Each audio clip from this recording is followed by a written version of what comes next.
I went to the woods because I wished to live deliberately, to front only the essential facts of life, and not, when I came to die, discover that I had not lived. Hi everyone, welcome to History Respawned. I'm your host, Bob Whitaker. Today's episode focuses on Walden, a Game, based on Henry David Thoreau's book of the same title. Beginning on July 4th, 1845, Walden, a Game has players relive Thoreau's experiment with self-reliant living at Walden Pond. Players survive by foraging for berries, planting beans, collecting firewood, maintaining their cabin, and stitching their clothes.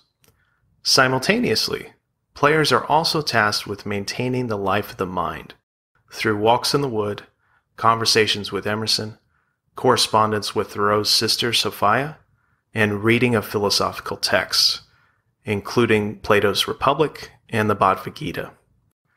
As the developers of Walden write, the game is no simple survival sim, but an exploration of the mind and soul living in nature. With me to discuss Walden is the game's lead designer and director, Tracy Fullerton. Tracy is the director of the Joint USC Games program and the director of the Games Innovation Lab at USC. Tracy's work on Walden was supported by multiple grants from the National Endowment for the Arts and the National Endowment for Humanities. Tracy, welcome to the show. Hi, thanks for having me. So this game does a tremendous job of incorporating Thoreau's writing throughout the narrative, either through collectible arrowheads or correspondences. There's obviously a lot of admiration for Thoreau's writing and Walden in particular. So I'm left wondering, what's behind your fascination with Thoreau and why make a game about this famous work? Well, so my fascination with Thoreau, I think, was kindled by my father and visits that we'd taken to New England to visit family over the course of growing up. And he always wanted us to read the books of authors in areas wherever we went on vacation. So I wound up reading Walden early and being influenced as a child mostly with the adventure of it, with going to the woods and all of the different animals and sort of nature that he described. But then later, of course, reading it again as a young person, as a college student, and being more attracted to the kind of activist and the tendencies and the critiques of society. And then even later in life, reading it as an adult, having, kind of dealt with that need to balance our lives, right? So how much time do we spend working and how much time do we spend doing things that enrich us? And it was, sort of around that last period where I began to think about making an interactive experience using the work. I had closed a company, basically worked myself to death. And I was sitting on the shores of Walden Pond, rereading the book in situ, really, and thinking about how much it meant to me over the years. And I know that it's a difficult book for a lot of people to read, and it's forced on a lot of kids in high school.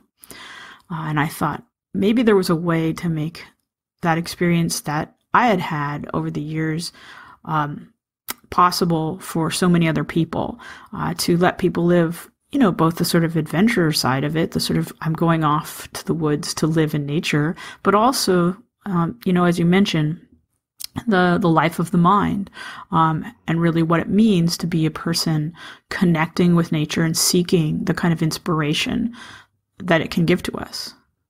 Mm-hmm. Yeah, it's interesting. You mentioned, kind of going back to the book. It had been a while since I had read any of Walden, and in fact, I have a modern library edition of the book that had a very fine layer of dust on the top of it when I took it down in preparation for this interview. And I've got to say, it is a difficult book, I think, initially, but once you get into it, it really flows pretty well. And I think that this game does a very good job of kind of providing those little snippets of the narrative to kind of draw players into Thoreau's mind and into his writing.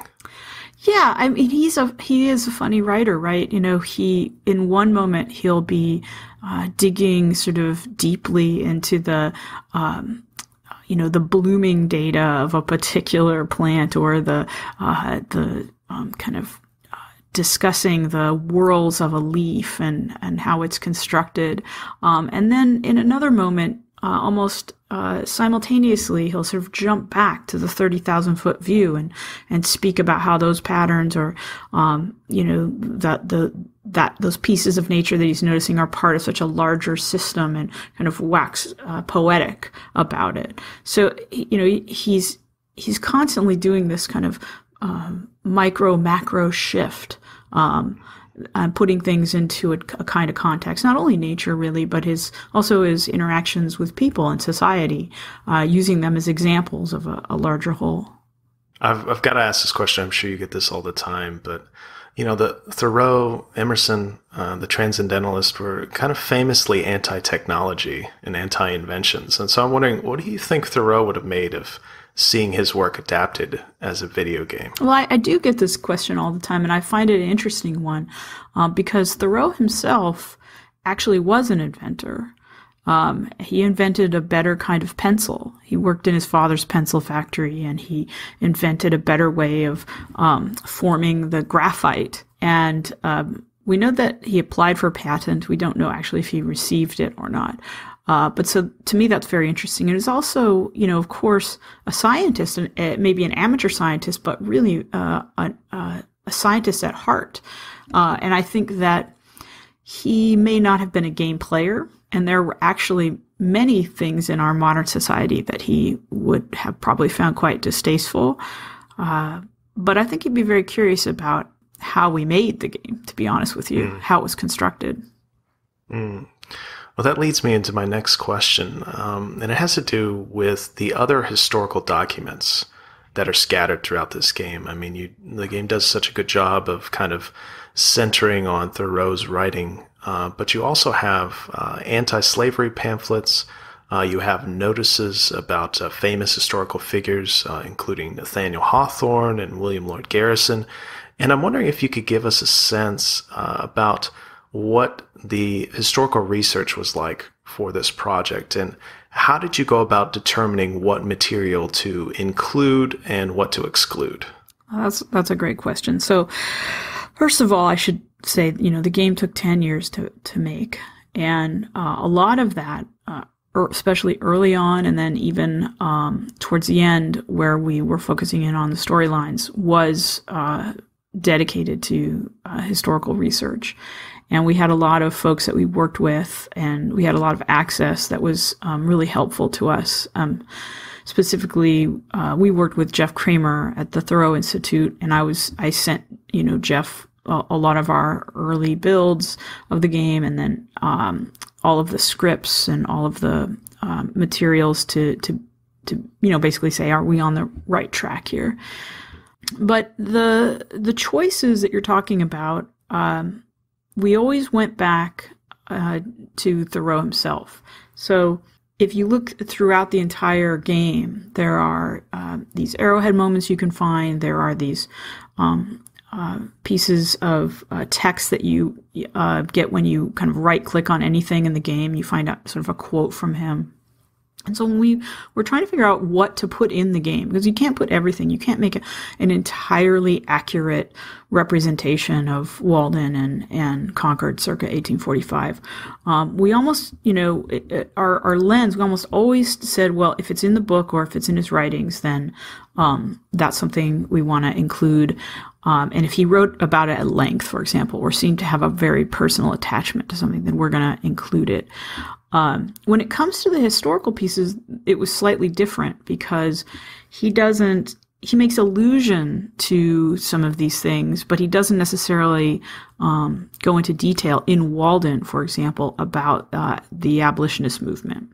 Of course, we know that he was extremely sympathetic, and there are even a couple of occasions where he helped slaves on the Underground Railroad. There's not a lot on that, but we wanted to include that context for players, right? We wanted to include that understanding of where he was in time. So that was, one of the reasons for including the posters that you saw and the lectures by people, by William Lloyd Garrison, for example. And there is actually a whole quest line between Bronson Alcott and Thoreau in the game, where you can help slaves on the Underground Railroad. Just a side note, just a personal side note, William Lloyd Garrison is actually a distant ancestor of mine. So there was a little bit of personal, it's a little bit of a little personal Easter egg that Garrison is actually in the game. Awesome. Yeah.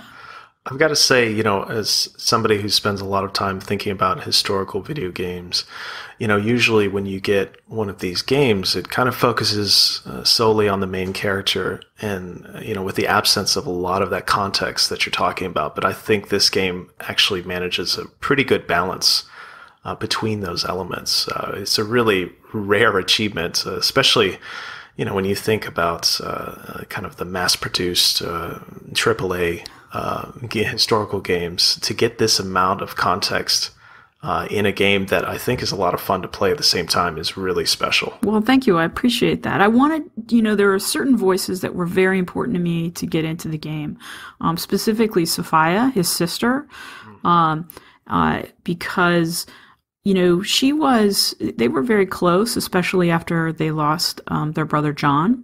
And Henry and Sophia had a little bit of a competition about, who would know where certain plants were in the woods and things like that. And I wanted to get a little bit of that in there, because Sophia actually is an interesting character. She was a strongly intellectual woman in a time when, there actually wasn't a lot of outlet for that kind of energy. She winds up, after Henry's death, being the caretaker of all of his writings, and is very much responsible for his legacy in a lot of ways. So I find her to be, an important voice, also a female voice. Thoreau lived in a family of very strong women, and so it was important to me to get that kind of a strong female voice into the game. Also, Margaret Fuller, who was editor of the Dial, and I wanted to make sure that Margaret Fuller was in the piece as well. She provides a very interesting, kind of biting early critique of Thoreau's work that, as a player, may sort of set you back thinking that, he's always getting praise from Emerson, and then here comes Margaret Fuller with a very, very insightful critique that may give you a little pause. One of the things we did in the game was merge some of the timelines of his life, right? So we found a way to include events from old letters and occurrences that happen both before and after his time at Walden. And so to me, it was important to do that so that the game wasn't just about a guy living in the woods, right? That it could be about this man's life, who his writings reflect the interests of someone with so many different passions, right? He was a surveyor, he was a writer, he was a naturalist, he was an activist, he was a family member in a really interesting group of people, right? He was both a mentee and a colleague of great minds. So there's all these facets of his life that wouldn't have been covered if we simply made a game about someone living alone in the woods, right? Mm-hmm. And so we wanted to find a way to, and we created these old letter boxes. So, for example, you can kind of go through these old letters and see some of the things that, for example, sent him to the woods. And they're dated in the years past. And as you find them, you start to realize that a story is playing out that happened actually before he went, but you're learning about it over the arc of this year. And so, one of the things we want to do, and we struggled with this notion of historical accuracy, is how do you reveal something that's happened before during a present time in a game, right? And so there's this interesting thing that this kind of, I'll just call it a framing device we came up with, which is these old letters between the people in his life that reveal those things over the course of the game's present. And I think it works really quite well, because once you get to the deepest times of winter, those storylines start to reveal a much deeper understanding than most people have of Thoreau when they simply read the book. I really like those letters as well, primarily because it mimics the work of archivists and historians. I mean, when you're doing a biography or you're kind of trying to set up the context for someone's life, you're always looking at their correspondence, not only their own self-written correspondence, but also the correspondence surrounding them. And, I really love the storyline with kind of Thoreau's courtship, right, in which so much of the letters in that story are written by people outside of Thoreau himself. Right. And so you get such a great idea, not only of that narrative, but also of, what is Thoreau like, because we only hear, when he's out in the woods, really from him. But with these kind of letters, with these collections, we get to see an outside perspective, which I think is always really useful. Right. And that actually speaks again to the historical accuracy. So Ellen Sewell, who was the girl that both he and his brother proposed to and were both rejected by because they were transcendentalists, remained good friends with Sophia, their sister. And so, and correspond with her. So that seemed to be an interesting way to show some of the pain that Henry had been through. And of course, leading up to John's death, kind of that, that arc of kind of hope and being rejected, and then the sort of deep tragedy of losing his brother, that sent him to a place where he might say something like, and not when I came to die, realize that I had not lived, right? Mm-hmm. So in that begins to have another meaning once you understand that this is someone who's faced death, who's held his brother in his arms while he died. Mm-hmm. And to me, that it was important to bring that context into the game.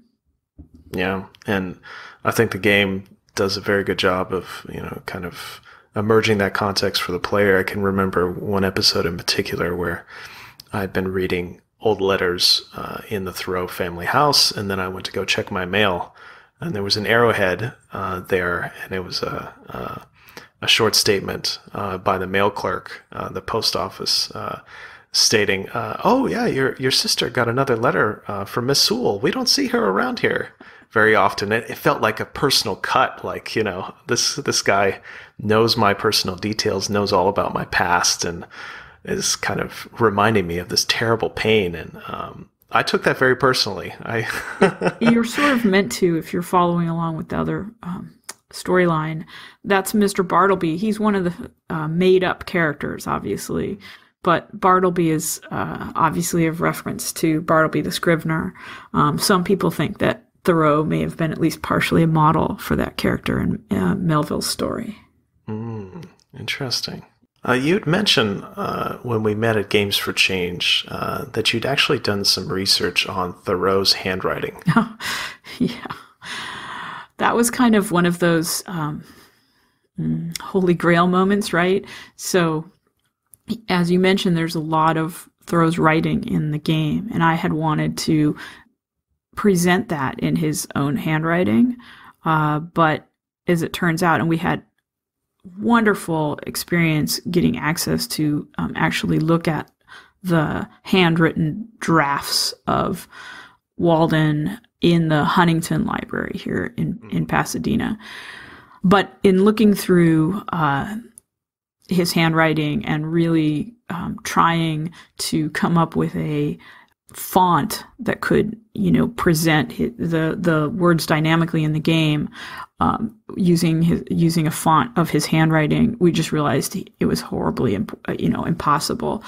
His writing is just, he wrote super fast, and it's almost impossible to read, and there was just no way to make a legible experience out of that. And in fact, we wound up presenting the journal in the game. It's actually typewritten because we couldn't find anything that was even close to his handwriting that was readable.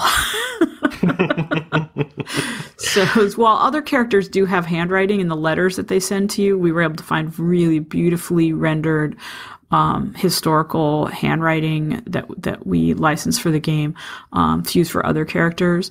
The amount of text in the journal just made it impossible to do that in a font that even vaguely resembled Thoreau's. Yeah. I'm sure many archivists and historians listening to this can relate to that problem. Oh, but I really wanted to do it. I tried so hard to do it. And I kept putting it in and then play testing it. And players were like, well, you keep showing me this book where I can't read anything that's in it. Oh, no. Yeah. So I've got a bit of a more specific gameplay related question for you. How did you determine the chores that the players would engage in? Were those taken mostly from Thoreau's writing, his journals? Well, so, he himself outlines the 4 basic necessities, right? So food, fuel, shelter, and clothing, right? And then if you, kind of break those down, we actually did readings where we looked for what was he eating? What was he using for fuel? These kinds of things. As he mentioned, what clothes he was wearing, things like that.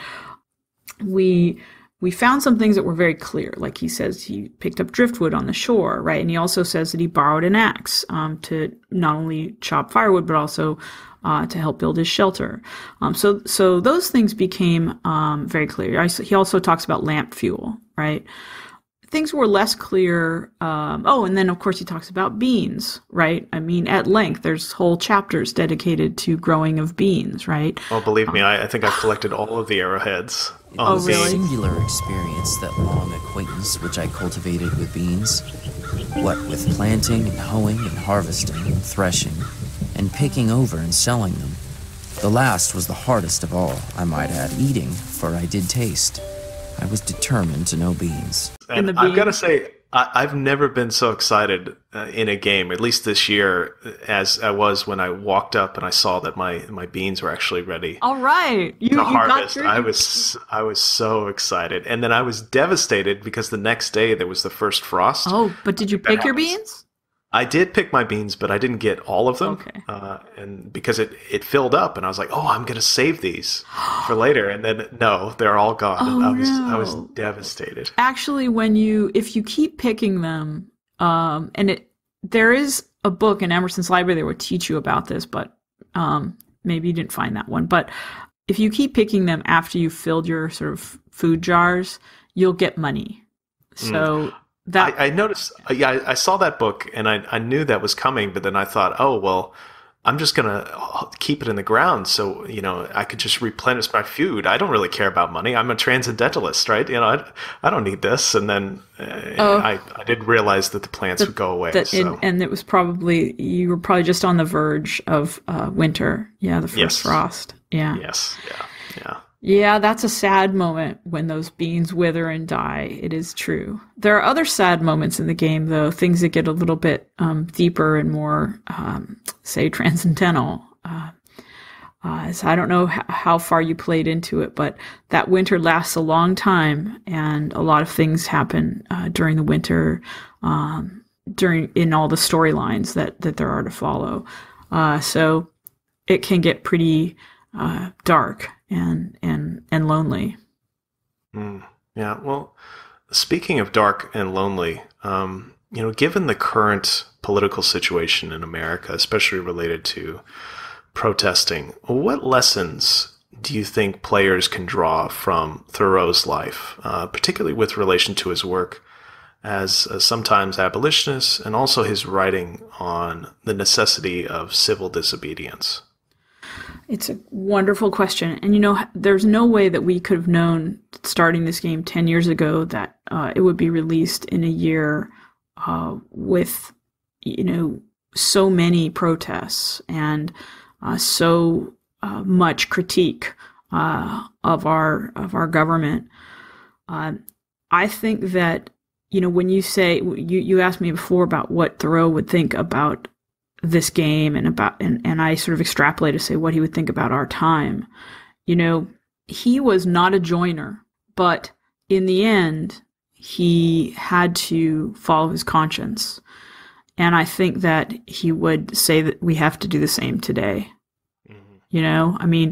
It's interesting because he didn't take a stand strongly against, for example, abolition, against slavery early on. He waited. His mother, his sisters, his family actually made a stronger stand before he did. But then, his writings critiquing the actions of the government in his time, his writings show that he had strong feelings even as he was kind of standing on the sidelines a little bit. And then when he jumped in, I think he really jumped in with commitment, and that's why his thoughts on the matter of sort of throwing ourselves into the machinery of government, if we see that it's going wrong, have come down to us to this day because he's stated these beliefs so clearly, right? Mm-hmm. And I think that he would probably be as confused as the rest of us right now with what's happening in our country. We certainly are, as he was, at a moment of huge divisiveness, right? And that creates conflicts between people who thought that they agreed, right? And I think that it creates questions about how we officially react, and I can say, and you're at a university as well. I know that we received a letter today, stating in no uncertain terms the values of the university. And I find this to be an interesting time when that's the email you wake up to on a Monday morning, a restatement of values. Sure. My alma mater, the University of Texas, just last night actually pulled down some of the remaining Confederate monuments that were in the middle of the university in a place of prominence. And it really, I think playing this game, his context, which the game does so well to illustrate, the context of the Mexican-American War, the context of, tracking down fugitive slaves and the Underground Railroad, it feels so immediate. And I think, that moment where you go into town and you are taken to prison, and you see on the bed, the prison bed, his tract on civil disobedience, and how important that was for him, right? Because there's quotes at the beginning of the game where he talks about, I think, like you said, standing on the sidelines, staying at home, thinking that you're a Franklin or a Washington, and really, in fact, you're not either. So I think that was a really powerful moment to me, and I think it's kind of one of the things that makes it easy to recommend this game. Yeah, that moment is a particularly strong one. And it's funny because it's always a surprise to people. Just the way that it's set up, and we did that on purpose, obviously. But it's always sort of a shock to people that they've been thrown in jail. We give them several warnings, and we give them a lot of hints about why they should or shouldn't pay their taxes, or what Thoreau thought about paying his poll tax in support of this government. And then when you wind up, if you do, because it's not actually a given, but if you do wind up going to jail, yet they're still surprised, right? And there are posters in there, again, reminding you of the cause that he was, sort of the reasons why he was not paying those taxes. And as you mentioned, civil disobedience. So it's to me, it was a really important thing to put in the book, and to also find a way to include that aspect of his life, even though Walden only has a couple of sentences about it, right? this part of the game becomes an interlude into another piece of writing. Yeah. Well, that's all the time we have for this episode. Tracy, thank you so much for joining me. Absolutely, it's my pleasure. Walden is currently available on PC and Mac on itch.io. If you're an educator or scholar interested in using Walden in your classroom, the Walden team can provide you with a complimentary license. For more details, go to waldengame.com/educators. If you enjoyed this episode of History Respawned, please consider supporting the show on Patreon at patreon.com/History Respawned. Until next time, bye for now.